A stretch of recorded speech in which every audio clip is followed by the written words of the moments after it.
महाराज जी, जब हम खान पान व व्यभिचार नशा आदि करते थे तब हमारे दोस्तों में प्रियजनों में काफी बातचीत व बाहर आना जाना व घूमना होता था। आज आपके सत्संग से सब दूर हो गया महाराज जी। आज मतलब कह रहे हैं कि अच्छा भी लग रहा है।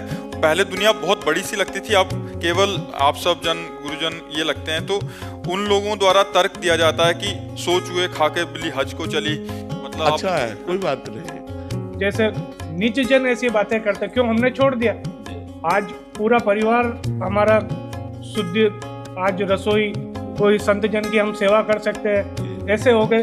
तो अब दूसरों को उस चीज से तकलीफ होती है और दोस्त जन हमको इस तरीके की देखो एक बात बताएं, हमारे समाज का एक स्वरूप है। अगर हम पतन के मार्ग में चलने वाले लोगों के संग पतन की क्रियाएं करें तो हाथ मिलाएंगे।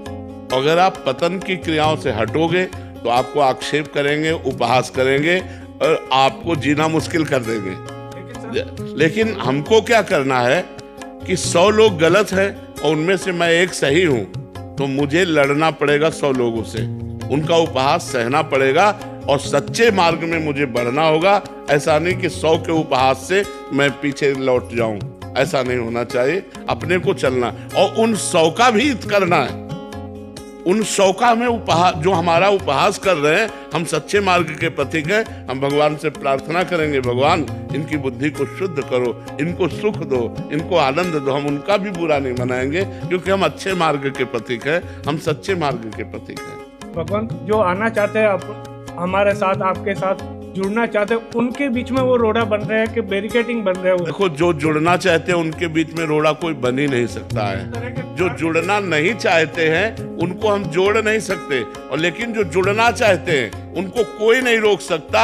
हजारों लोग इतने गलत आचरण वाले अपने को सुधार लिए, हजारों लोग सुधार। एक आदमी आया था, उसने कहा था 40 साल से बराबर शराब पी रहा हूं, दवाइयां और कसमें और सब हो चुकी, लेकिन केवल एक बार आपका प्रवचन सुना, उसी दिन से छोड़ दिया और आज मैं बिल्कुल शराब मुक्त हूँ।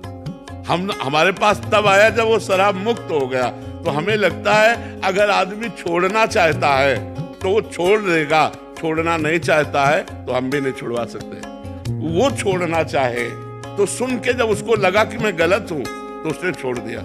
कई बार हमने कहा कि भाई आप 100, 200, 500 के शराब पीते हैं, यदि आप 100, 200, 500 के अंगूर, सेव, संतरा, फल लेकर घर जाएं और अपने परिवार को दें, हरी सब्जी दें, तो कितना अच्छा रहेगा। आप शराब पी करके परिवार को दुख पहुंचा रहे हैं, अपने आप का नाश कर रहे हैं, आपके शरीरों के अंगों का नाश हो रहा है, आपकी इज्जत भी जा रही। आप फुटपाथ में पड़े हो, शराब पिए लड़खड़ा करके गिरे पड़े हो, 4 लोग तुम्हें देख के हंस रहे हैं, पैसा खर्चा किया और हंसी भी और हानि भी, तो इसमें लाभ तो है नहीं। भाई उठो, अपनी इस स्थिति से उठो और जागृत हो और अच्छे व्यक्ति बनो। तो जो लोग बनना चाहते हैं वो बन रहे हैं, तो आप जो बन रहे हैं उन उपहास को सो। जैसे एक आदमी ने हमसे कहा, जब मैं तिलक लगा के माला लेके ऑफिस जाता हूँ तो लोग कहते हैं बड़े भगत हो, तुमका बुरा तो नहीं कहते। महाराज महाराज बोलते हैं, महाराज बन रहे हो, महाराज बन रहे हो, तो कोई बड़ी बात महाराज तिलक लगा के ही।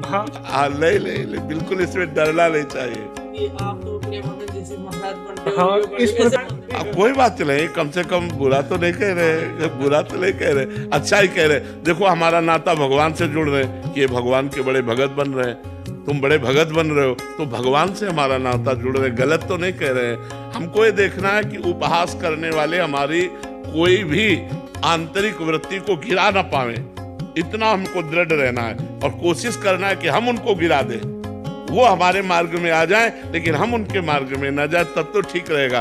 देखो, एक आप सुधरे, अगर एक आप और सुधार दोगे तो वो एक को सुधार देगा, तो हमारा समाज सुधरता चला जाएगा। एक एक को सुधारो, एक एक को, ये फिसलो मत, डटे रहो, तो एक दिन वो सुधरेगा, क्योंकि वो गलत है, उसको पता है मैं गलत हूं, इसलिए आपका उपहास करता है।